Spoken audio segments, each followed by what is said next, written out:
부동산 여론 민심은 어디로 기우는가? 부동산은 한국 사회에서 오랫동안 가장 민감한 민생 이슈입니다. 일반 시민에게 주택은 자산이면서 삶의 기반이며 자녀 세대의 미래와도 직결된 문제입니다. 과거 조사에서도 부동산은 한국 경제의 가장 큰 위험 요인 중 하나로 꼽힌 바 있습니다. 지금 논쟁의 중심에는 정책 실효성과 시장 신뢰가 있습니다. 정부는 주택시장 안정과 투기 억제를 위해 여러 규제와 공급 확대 정책을 추진하고 있습니다. 반면 시장과 일부 여론은 정책이 일관되지 않아 불확실성이 커진다, 공급 효과가 시장에 즉각 반영되지 않는다는 비판을 하고 있습니다. 최근 여론조사 결과 등에서 드러난 핵심은 실수요자 관점의 부동산 인식입니다. 집을 구하려는 사람들 일각에서는 높은 집값과 자산 격차가 청년층의 삶을 압박한다, 주택 공급량이 충분치 않아 가격 안정이 어렵다는 우려가 나옵니다. 실제 응답자 절반 이상이 집값이 비싸다는 점을 주택 구매 어려움의 가장 큰 이유로 꼽고 있습니다.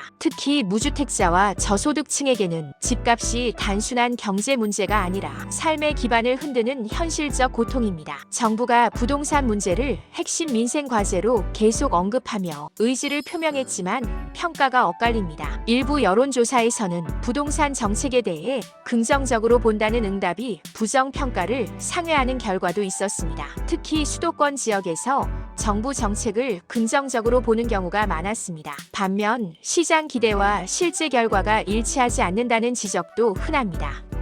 정책 발표 후 시장의 반응이 즉각적인 안정으로 이어지지 않거나 규제 강화가 오히려 불확실성을 키우는 신호로 해석되는 경우가 있습니다. 이런 인식은 단순한 정치적 성향을 넘어 정책 신뢰의 문제로 이어지고 있습니다. 최근 대통령과 야당 대표 사이의 부동산 공방은 뉴스 보도 곳곳에 나타나고 있습니다. 설 연휴 기간까지 이어진 메시지 경쟁은 정책 이슈를 정쟁화시키고 있다는 지적도 있습니다. 여론의 한 축에서는 부동산 정책의 실효성을 두고 책임을 묻는 것은 자연스러운 정치 과정이라는 시각도 있지만, 다른 한 축에서는 정쟁이 민생 정책 논의에 초점을 흐리고 있다는 비판도 존재합니다. 지금 시점은 지방선거를 앞둔 시기이기도 하기에 정책 논의가 정치적 공방으로 확산될 경우 실제 민심의 방향을 왜곡할 위험이 있다는 지적입니다. 부동산에 대한 평가와 기대는 연령, 지역 소유 여부에 따라 크게 갈립니다. 지금 부동산 여론은 단일한 방향으로 수렴되지 않고 있습니다. 정부 정책에 대해 긍정적으로 보는 여론도 분명 존재하지만